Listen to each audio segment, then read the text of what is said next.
the ground by the farmers, by the commission agents, by the labour. All sections were very wary about it. I raised it when it was tabled.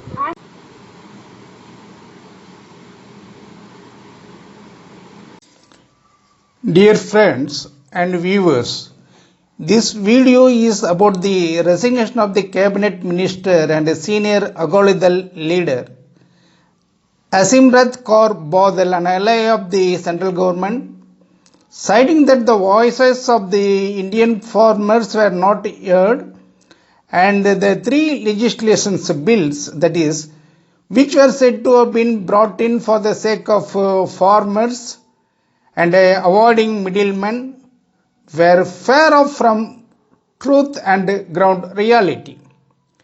This is a case of concern and worry not only for the peasants of this country but also for the entirety of the cross sections of people who are going to be severely affected largely on the passing of three bills on agriculture sector. In an interview to G News, he said that she feels saddened that her voice in support of farmers was not heard and demanded that the government should keep the three bills in an abeyance and instead of forcing it in the ensuing parliament, it should be referred to the parliamentary panel for wider consultations. She further said that she kept on protesting even since these ordinances were circulated in the cabinet, and she was acting like a bridge between the farmers and the government to clear all the doubts and fears of farmers. And even she warned that the government should not bring these bills until or otherwise all the apprehensions and fears of the farmers have been taken into account or cleared.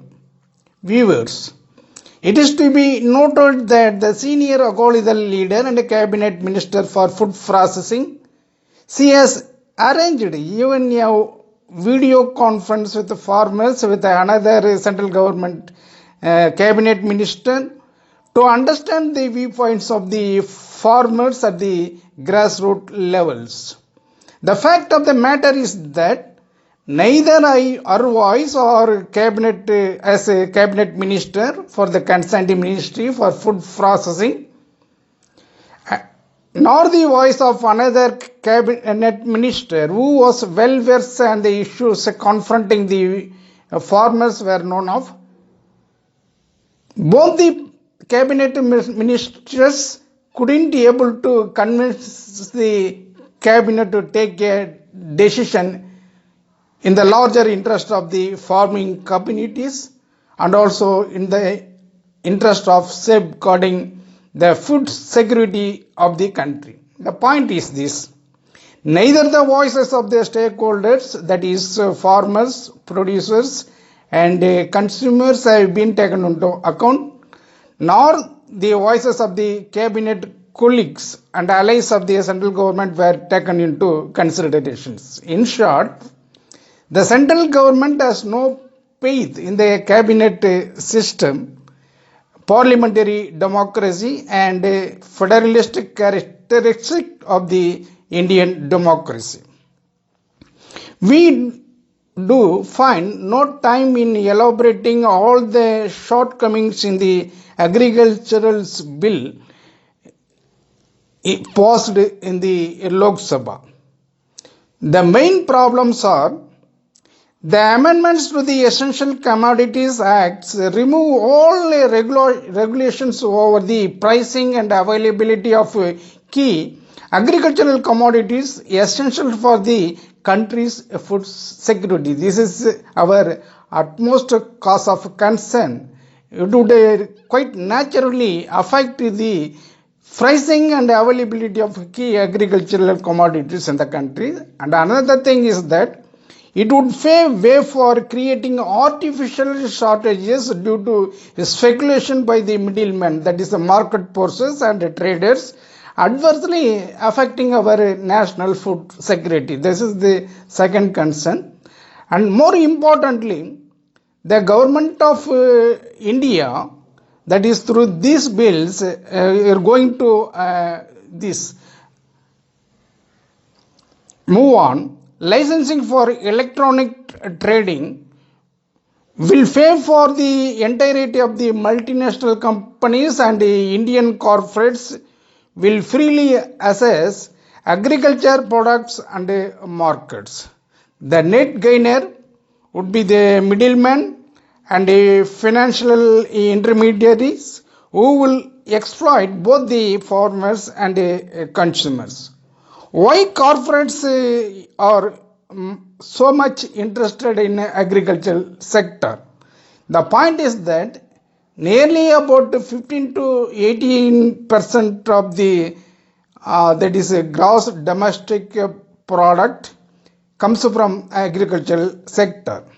So in order to exploit the agriculture sector, the big corporate giants and the national corporate giants have formed together to put their activities in the agriculture sector. The point is that the agricultural cabinet minister very recently has said that India has attained independence in the year 1947, but not the farmers. It was his wonderful statement given by the agricultural ministers. What did he want to say? That India gained Indian independence, but the farmers were not liberated from the yoke of the British regime. That is the main point.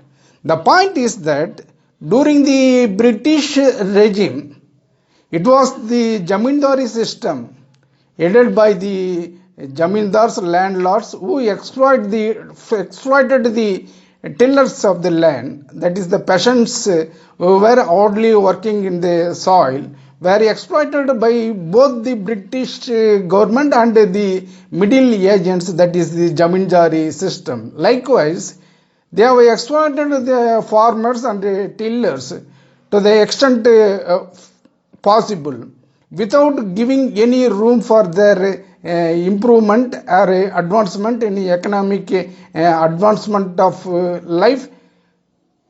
That is the most important thing. The same thing would be done by this present government, that was done by the British government. Now it is the honest duty of the central government to take the charges of the British government with the Jamindari system. Jamindari system has been abolished, but now corporate are going to be entered into the agricultural sector. This is going to be happened. What has happened in the British regime? The Britishers have forced the farmers of the country to plant these indigo plants. It is a commercial plant. They have not been permitted to produce or give their activities in other, that is rice, wheat and barley items.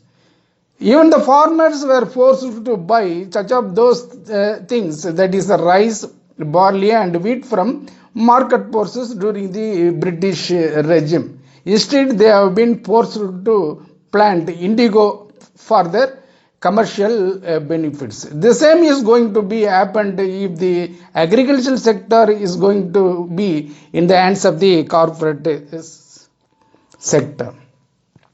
Most importantly, what is disturbing is that the agricultural sector comes under a state list.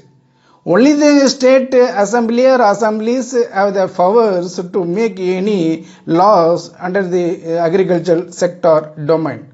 On the other hand, the government of India, bypassing the state assemblies and the state governments without having any consultations with the state government or without getting any prior approval from the state governments, the things which are coming under the agriculture sector, that is state under state list, it is going to be enacted such those of the laws which have been exclusive domain of the state government. This is our cause for our concern. Another thing is that the Speaker of the Lok Sabha, Om Birla, has asked the Minister of State to present the three amendments in the Lok Sabha. But at that time, the Minister of State was not available, and the Parliament Affairs Minister was asked to place the three agricultural that is bills in the Lok Sabha. This is the pathetic situations.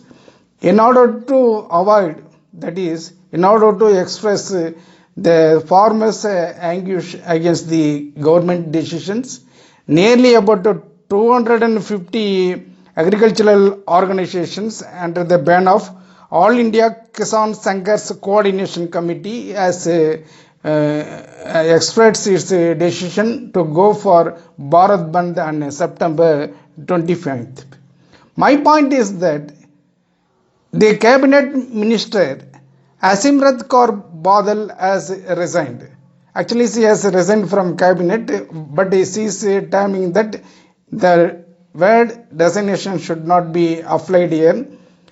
The things which are affecting the farmers, it is my honest duty to protect their interest. Unless or otherwise protecting the interest of the farmers, what is the necessity of continuing in the cabinet and sitting in the parliament without addressing the genuine grievances of the farmers? It is our cause of concern. She is telling that it was our honest duty to do certain things to the farmers.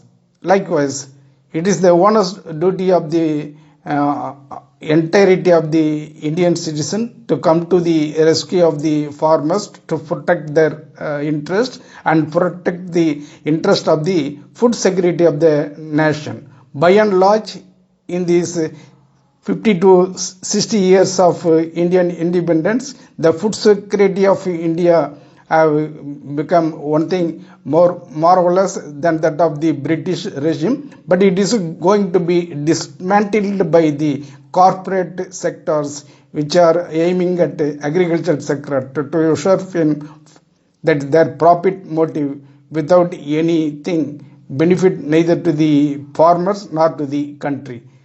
Thank you so much.